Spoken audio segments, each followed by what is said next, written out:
சிறுகடி கசை அடுத்த வர எபிசோடில் பார்த்திங்க அப்படின்னா அண்ணாமலையோட வீட்டை பார்த்திங்க அப்படின்னா ஜப்தி பண்ண போகிறாங்க. ஏன் அப்படின்னா அந்த மாதிரி அந்த ஃபினான்ஷியர் பார்த்திங்க அப்படின்னா சிந்தாமணி பேச்சை கேட்டே உங்கள் வீட்டுக்கு நோட்டீஸ் அனுப்பிச்சிருப்பாங்க. எனக்கு சீக்கிரமாக பேலன்ஸ் பணத்தை வந்து கொடுத்துருங்க, 24 மணி நேரத்தில் கொடுக்கல அப்படின்னா உங்கள் வீட்டு ஜப்தி பண்ணிடும் அப்படின்னு சொல்லிட்டு எழுதியிருப்பாங்க.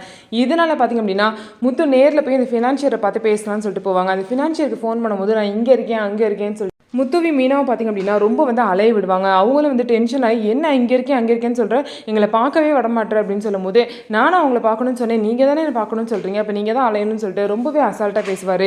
இதுக்கு மேலே இவரை பார்த்து வேலைக்கு ஆகாது அப்படின்னு சொல்லிட்டு பார்த்தீங்கன்னா முத்துவும் மீனாவும் போய் அந்த வக்கீலை வந்து பார்க்க போயிடுவாங்க. அவங்க கிட்ட போய் இந்த மாதிரி வீடு வந்து ஜப்தி ஆக போகுதுன்னு சொல்லிட்டு முத்து வந்து அவர் தங்கச்சி ஸ்வேதாவே கூட்டிகிட்டு போயிருப்பாரு.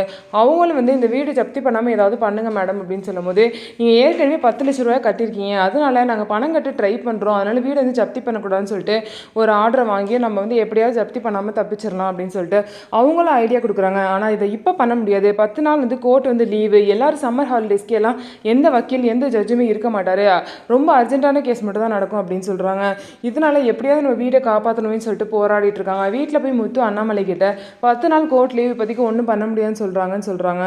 இதை கேட்டு அண்ணாமலை வந்து ரொம்பவே வருத்தப்படுறாரு. இந்த வீடு நம்ம கையை விட்டு போயிருமா, அதை என் கண்ணால் பார்க்கணுமா, நான் ஏன் உயிரோடு இருக்கணும் அப்படின்லாம் பேசுகிறாங்க. இதுக்கப்புறம் இந்த வீடை எப்படி காப்பாற்ற போகிறாங்க அப்படின்னு சொல்லிட்டு வெயிட் பண்ணி பார்க்கலாம். நம்ம வீடியோ உங்களுக்கு பிடிச்சிருந்தா நம்ம வீடியோவை லைக் பண்ணிட்டு பாருங்கள்.